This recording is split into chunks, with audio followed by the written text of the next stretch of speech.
When you're trying to beat a defender, one of the best things you can do is get a long first step. Because if I get a short first step, they can kind of move with me and stay even with me easier. And it's harder for me to seal them, right? So if I can get a longer first step and get a little bit further with this first step, now it's easier for me to seal this defender off. I've created more separation for me and him, so it's harder for them to catch back up with me and a whole bunch more. The problem is, you don't want to take that long first step. You have to really feel like you're extending your leg further than you're comfortable, because at the end of the day, it won't be quick enough, powerful enough, and you won't be in good control of your body.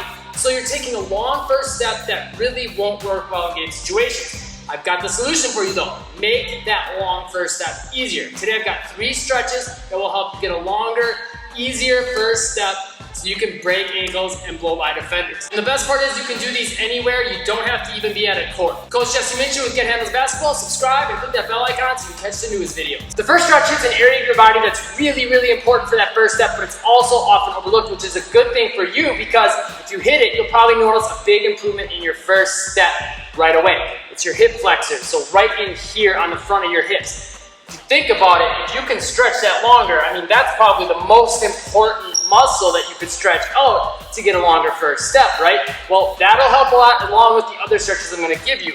But to do this stretch, what you wanna do is get a bench. You can do it without a bench, but I typically find it works better with one. You can put your back leg, so the top of your foot is on the bench. Try to keep it flat and straight. Get your other leg flat and straight. And you can kind of play around with how far this front foot is from your knee, but typically I try to keep it a little bit further forward, and I notice I get a bigger stretch. And you'll get a stretch in the knee, or the knee that's down, you'll get a stretch in that hip.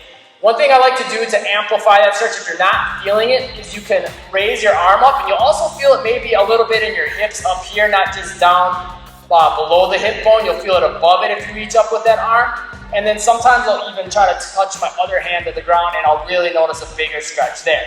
A variation you can do with this is if you don't have a bench to work with, you can just do it with a wall, putting your foot and kind of pushing it against the wall as high as you can, okay?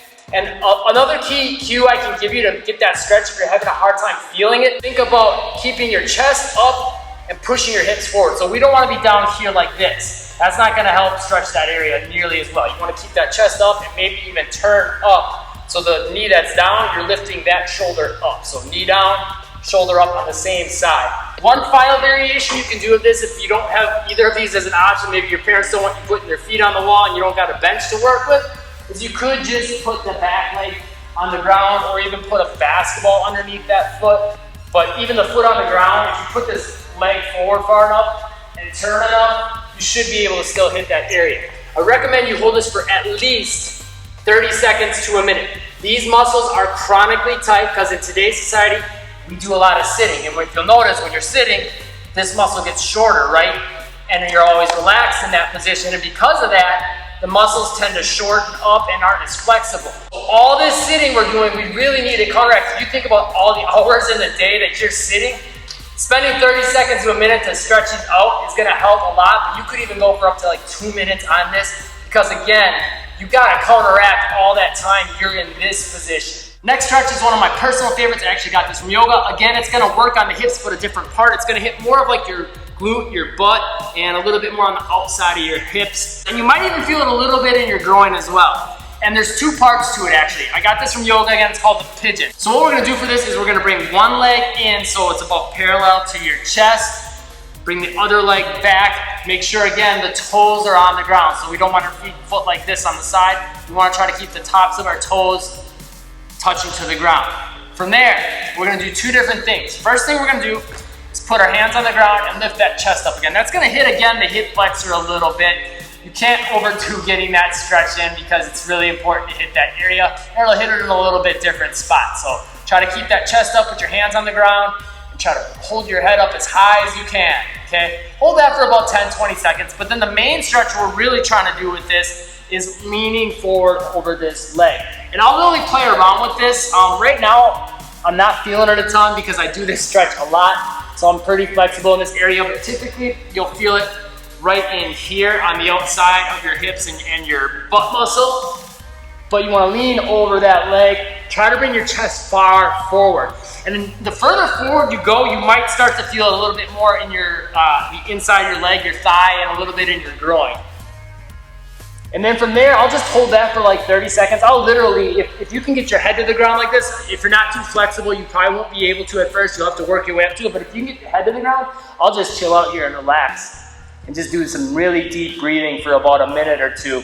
One thing you can do to modify this is you can play around with this leg positioning. You can bring it out a little further, but I also especially like to bring it real tight, so instead of having it parallel to my chest, pull the foot in all the way to my other hip. And you'll notice you hit a little bit different spot. You'll feel it probably hit a little bit more of the outside of the hip. And then from there, sometimes I'll even play around with moving my chest to the outside here or more over the foot over here. Right now when I'm hitting the foot over here, I'm feeling it more in this hip flexor a little bit and the outside of the hip. So what I would do is definitely play around with it, see where you feel the most stretch. If you're new to the stretch, you'll probably feel it in all those positions. So I recommend you do each position for about 10-20 seconds and try to open up that entire hip area.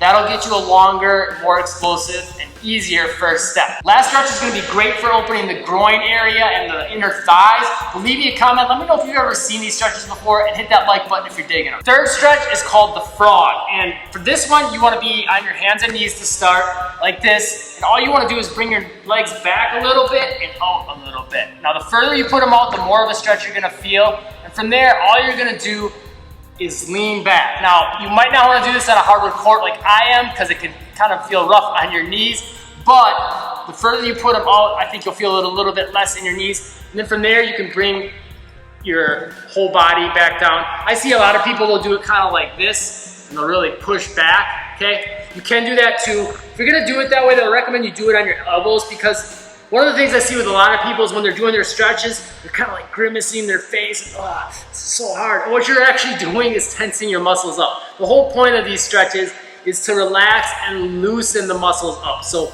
take deep breaths. Find yourself a way to get into a position where you can kind of just chill out. Take big, deep breaths and allow the muscle to relax. Don't look at it as this like a fight and a struggle and something you don't want to do. Look at it as something like, okay, this is my time to chill out and get better at the same time, get a longer first step. And then one final thing you can play around with is where your feet are positioned. So even keeping your knees in one spot and bringing your feet in towards each other and out, and moving around and just feeling where you're the most tight. So when you hit a spot where you're like, oh, that is tense, and you kind of don't want to stay there, that's the spot you're gonna get the most benefit from, because it's the spot you're most tight.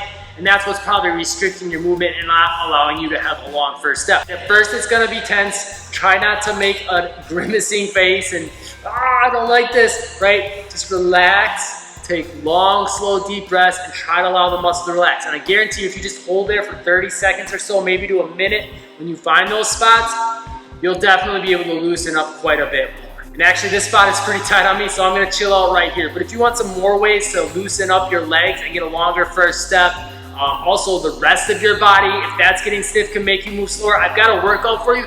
Click the top link in the description down below. That's a 100% free workout called the Game Time Play Primer to work on your speed, your athleticism, your flexibility, and your ball control all at the same time. It only takes a few minutes to do the workout. You'll see some big improvements. It's already helped thousands of players, and I'm sure it'll help you too. Just click that link and pop in your email. I'll send it to you right away for free. And subscribe and click that bell icon if you enjoyed this video, and I'll see you in the next one.